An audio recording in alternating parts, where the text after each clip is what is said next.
আসসালামু আলাইকুম। আমি আরিফ আহমেদ আপনাদের সকলকে আমন্ত্রণ জানাচ্ছি কাই টিভির নিয়মিত স্টক মার্কেট আপডেট ব্লগে।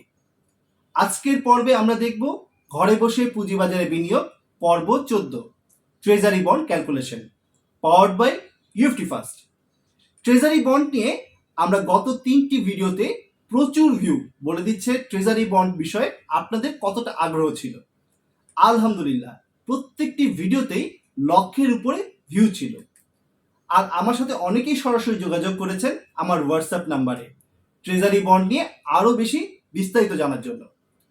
মূলত যারা আসলে সঞ্চয়পত্র বা ফিক্সড ডিপোজিট করে থাকেন তারা শুধুমাত্র কিন্তু একটা বাক্যই বুঝেন যে আমি 1,00,000 টাকায় এক মাসে কত পাবো। আর এই প্রশ্নের উত্তর আপনি পেয়ে যাবেন আজকের ব্লগটি যদি আপনি মনোযোগ দিয়ে ভিডিওটি না টেনে দেখেন। আমি চেষ্টা করেছি একেবারে সহজ অঙ্কের মাধ্যমে ট্রেজারি বন্ডের হিসেবটি আপনাদের সামনে তুলে ধরতে। এই মুহূর্তে যারা ভিডিওটি দেখছেন তাদের সকলের জন্য আরও একটি সুখবর রয়েছে। তারা শুধুমাত্র 350 টাকার সরকারি খরচ দিয়ে খুলে ফেলতে পারছেন বিও অ্যাকাউন্ট। এই সুযোগটি শুধুমাত্র আপনি পাচ্ছেন আমার সাবস্ক্রাইব হওয়ার কারণে। বিস্তারিত জানার জন্য নিচের একটি হোয়াটসঅ্যাপ নাম্বার আপনারা এই মুহূর্তে দেখতে পাচ্ছেন 01711238882, যেখানে শুধুমাত্র হোয়াটসঅ্যাপে মেসেজ করে জেনে নিতে পারছেন 350 টাকার বিও খোলার বিস্তারিত। তাছাড়া অ্যাকাউন্ট ওপেন করতে গিয়ে যদি কোনো সমস্যার সম্মুখীন হন তবে অবশ্যই হোয়াটসঅ্যাপ নাম্বারে যোগাযোগ করতে পারেন মেসেজের মাধ্যমে।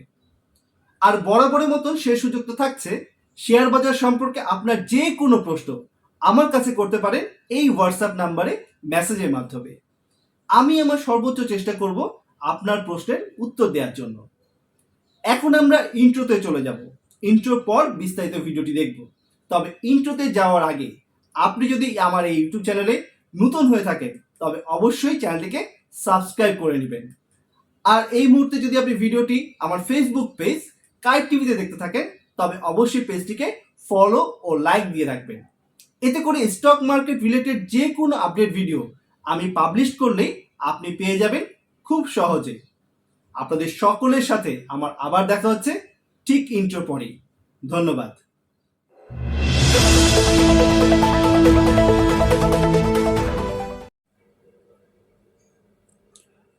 অসংখ্য ধন্যবাদ ইন্ট্রোর পর আমার সাথে সংযুক্ত থাকার জন্য। তো আজকের ব্লগে কিন্তু আমরা যে বিষয়টি নিয়ে প্রথমেই বলেছিলাম ইন্ট্রোতে, আমরা কিন্তু প্রতি মাসে ট্রেজারি বন্ডে বিনিয়োগ করলে কত পাবো আমরা, তাই কিন্তু একেবারে মানে খুব শর্টকাটে এবং খুব সহজ সরল ভাষায় সহজ সরল ইকুয়েশন দিয়ে সহজ সরল অঙ্ক দিয়ে আপনাদেরকে সামনে তুলে ধরবো।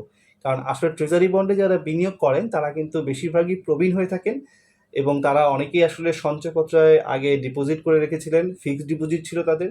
তো আপনারা নিশ্চয়ই জানেন যে এর মধ্যে কিন্তু সঞ্চয়পত্র থেকে কিন্তু আসলে ইন্টারেস্ট দেওয়াটা বন্ধ হয়ে গেছে। তাই অনেকে কিন্তু আসলে সঞ্চয়পত্রের উপরেই আসলে ডিপেন্ড থাকেন।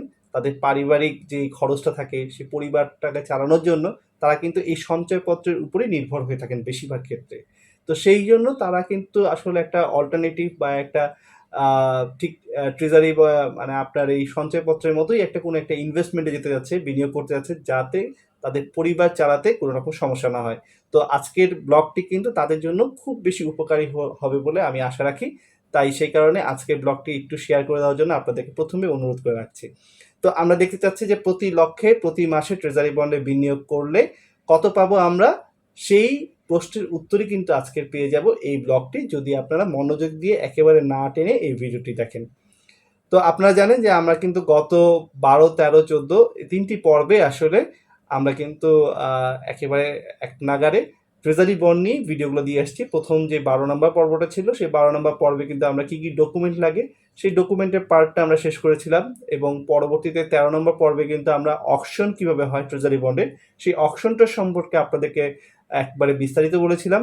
আর আজকের পর্বে আমরা একেবারে আমাদের অকশন শেষ, সব শেষ, আমাদের পোর্টফোলিওতে আমাদের ট্রেজারি বন্ডটি চলে এসেছে, কাঙ্ক্ষিত ট্রেজারি বন্ডটি। এখন আমরা আপনাদেরকে ক্যালকুলেশনটা আপনাদের সামনে তুলে ধরবো। তো আমি এই ক্যালকুলেশনটা 3টি ভাগে ভাগ করে করেছি, অর্থাৎ 3টি স্টেজে। তো আমি আপনাদেরকে আমাদের প্রথম স্টেজে নিয়ে যাই। প্রথম স্টেজে যাওয়ার আগে আপনাদেরকে একটু দেখে নেই যে আমার যেটা বলছিলাম যে আমার মায়ের অ্যাকাউন্টে কিন্তু আমি ট্রেজারি বন্ডটি বিনিয়োগ করেছি। তো একেবারে ওখান থেকে আপনাদেরকে একদম প্র্যাকটিক্যাল যেই অভিজ্ঞতাটা হয়েছে আমার, সেই অভিজ্ঞতার আলোকে কিন্তু এই ব্লগগুলো চলছে একেবারে 12, 13, 14 এই 3টি পর্ব। তো দেখেন এখানে কিন্তু আমি কিন্তু 4 লক্ষ টাকা যে করেছিলাম, এই 4 লক্ষ টাকার জন্য কিন্তু আমার 4,000 চলে এসছে অলরেডি। আমি যদি আরেকটু জুম করে দেখাই আপনাকে, এই 4,000 কিন্তু আমি পেয়ে গেছি। এবং আপনারা দেখতে পাচ্ছেন যে নিচে কিন্তু যে অতিরিক্ত যে ব্যালেন্সটা, সেই ব্যালেন্সটাও চলে এসছে। আর এই যে ট্রেজারি বন্ডে দেখেন যে ট্রেজারি বন্ডের কিন্তু এই যে টিবি 5 ইয়ার, অর্থাৎ আমি আগে বলেছিলাম যে আমি 5 বছর জন্য করতে যাচ্ছি, বা আমার মা আসলে 5 বছর জন্য করতে যাচ্ছেন, তো একেবারেই ওইটা চলে এসছে। তো আমরা এখন চলে যাচ্ছি আমাদের ক্যালকুলেশনে।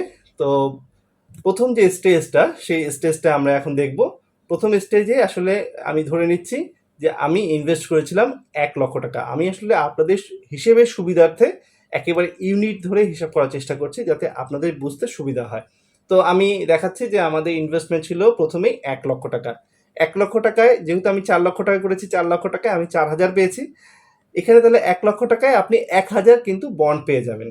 এবং আমরা যখন বন্ডে ইনভেস্ট করেছি ওই সময় কিন্তু বন্ডের ইল্ড রেট ছিল 11.36। 11.36 মিনস হচ্ছে গিয়ে আমি কিন্তু 1 বছরে পেয়ে যাচ্ছি 11,360 টাকা। এটি আমি পাচ্ছি কত দিনে? 1 বছরে পাচ্ছি। আমি প্রত্যেকটা ইউনিট ভাগ করে করে করছি কিন্তু। এখান থেকে কিন্তু আমাদের ট্যাক্স কাটা যাবে। তো ট্যাক্সের হিসাবটা কি হবে? এই যে 11,360 টাকা, এর ট্যাক্স হবে হচ্ছে 5%। তো 5% ধরলে পরে হয় হচ্ছে গিয়ে 568 টাকা। এটাও কিন্তু 1 বছরে। তো তাহলে মোট আমি কত পাচ্ছি? আমি পাচ্ছি হচ্ছে 11,360 টাকা, বিয়োগ যাচ্ছে আমার 568 টাকা, অর্থাৎ এই 10,792 টাকা আমার কিন্তু 1 বছরে থাকছে। আর যেহেতু ট্রেজারি বন্ডগুলো হচ্ছে গিয়ে বেশিরভাগ হচ্ছে সেমি অ্যানুয়াল, অর্থাৎ 6 মাস পর পর কিন্তু আপনি কিন্তু এই ইন্টারেস্টের টাকাটা আপনার সরাসরি ব্যাংক অ্যাকাউন্টে চলে যাবে। আপনি অ্যাকাউন্ট খোলার সময় যেই ব্যাংক অ্যাকাউন্টটা দিয়ে রাখবেন, সেই ব্যাংক অ্যাকাউন্টেই কিন্তু আপনার এই টাকাটা চলে যাবে। আর অবশ্যই ব্যাংক অ্যাকাউন্টটা, যেটা আমি বারবার মনে করে দিই, সেটা হচ্ছে ব্যাংক অ্যাকাউন্টটা অবশ্যই ইসলামী শরিয়া বেসড হওয়া যাবে না। এর বাদে যে সকল ব্যাংক অ্যাকাউন্টগুলো রয়েছে, যে কোনো একটা ব্যাংক অ্যাকাউন্টে কিন্তু আপনি করতে পারবেন, অর্থাৎ সংযুক্ত করতে পারবেন, যেখানে আপনার এই টাকাটা চলে যাবে।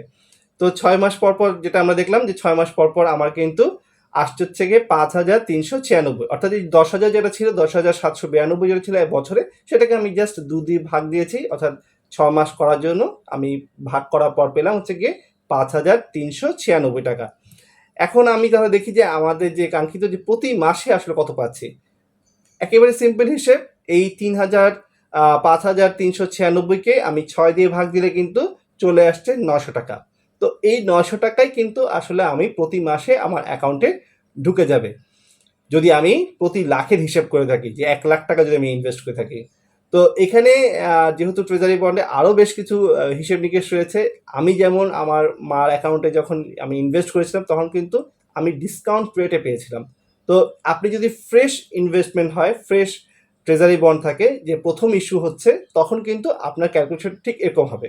আর যদি এখন ডিসকাউন্ট হয় বা প্রিমিয়াম হয়, প্রিমিয়াম হলে পরে আপনাকে যেটা করতে হবে, বাড়িয়ে দিতে হবে রেটটা, যে আপনি 100 টাকার বন্ড যদি 103 টাকা কিনে থাকেন, তো সেই হিসেবটা সেখানে যাবে। এখন যেহেতু আমি প্রথম থেকে আমার মায়ের অ্যাকাউন্টের হিসেবটা দিয়ে আসছি, তো সেই হিসেবে দেখাচ্ছি যে আমি কিন্তু ডিসকাউন্ট রেটে পেয়েছি, অর্থাৎ এটা আমি সেকেন্ড স্টেজে নিয়ে যাচ্ছি। সেকেন্ড স্টেজে ক্যালকুলেশন হবে হচ্ছে কি ক্যাপিটাল গেইন হয়েছে আমার। আমি কিন্তু 100 টাকার যে বন্ডটা ছিল সেটা আমি কিনেছি 97 করে, অর্থাৎ এখানে কিন্তু কেনার সময় আমার কিন্তু 3 টাকা প্রফিট হয়ে গেছে।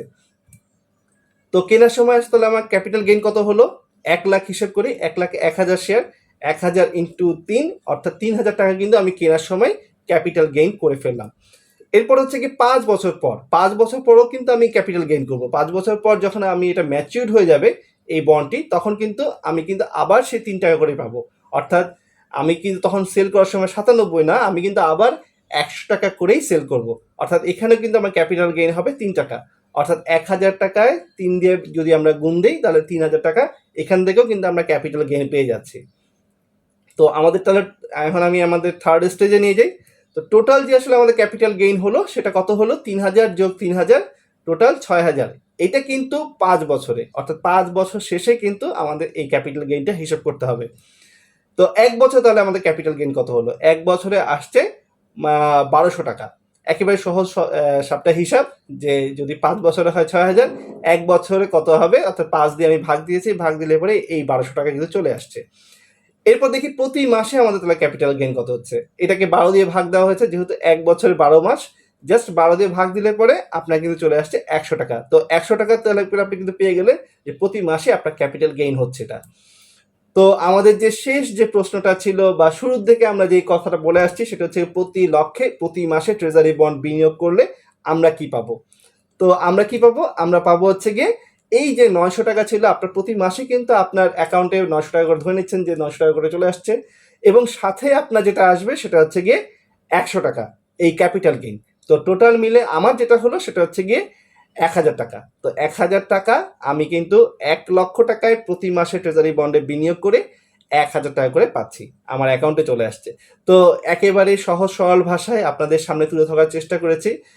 আশা করি যারা আসলে ট্রেজারি বন্ড নিয়ে একটা ভীতির মধ্যে থাকেন যে আসলে ট্রেজারি বন্ডের হিসাবটা ক্যালকুলেশনটা একটু কিন্তু জটিল, একেবারে সঞ্চয়পত্র মতন সহজভাবে বলা থাকে না যে আপনি 1 লাখ টাকা ইনভেস্ট করলেন, আপনি 1 লাখ টাকায় এত টাকা করে পাবেন, এত টাকা ইন্টারেস্ট রেট, এত টাকা করে পাবেন। তো ট্রেজারি বন্ডে কিন্তু এখানে এই যে প্রিমিয়াম রেট রয়েছে, ডিসকাউন্ট রেট রয়েছে, কুপন রেট রয়েছে, ইল্ড রয়েছে। তো এত ক্যালকুলেশন করতে গিয়ে কিন্তু আমরা যারা অনেকে প্রবীণ রয়েছেন, যারা আসলে একটু এই ট্রেজারি বন্ডের হিসেবটা নিয়ে একটু জটিলতায় ভুগেন, তাদের জন্য কিন্তু আজকের ব্লগটি খুবই উপকারে আসবে, কারণ তারা কিন্তু সহজ সরল ভাষায় একেবারেই জেনে গেল ট্রেজারি বন্ডের হিসেবটা কীরকম হবে।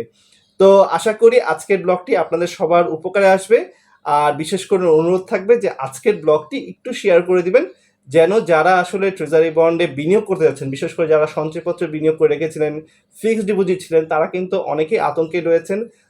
তারা কিন্তু চাচ্ছেন যে আসলে কোথাও একটা ভালো ইনভেস্টমেন্টে যেতে। তো তারা যেন একটা ভালো একটা রাস্তা খুঁজে পায়, একটা ভালো ইনভেস্টমেন্টের অপরচুনিটি খুঁজে পায়, সেই লক্ষ্যে কিন্তু আপনি আজকে আপনাদেরকে সকলকেও একটু অনুরোধ করব যে এই ভিডিওটি, এই ব্লগটি শেয়ার করে দেওয়ার জন্য। তো দেখা হচ্ছে পরবর্তী ব্লগে। ততক্ষণ আপনারা অবশ্যই ভালো থাকবেন, সুস্থ থাকবেন ইনশাল্লাহ। নেক্সট ব্লগে আবার আপনাদের সাথে দেখা হচ্ছে। আল্লাহ হাফেজ।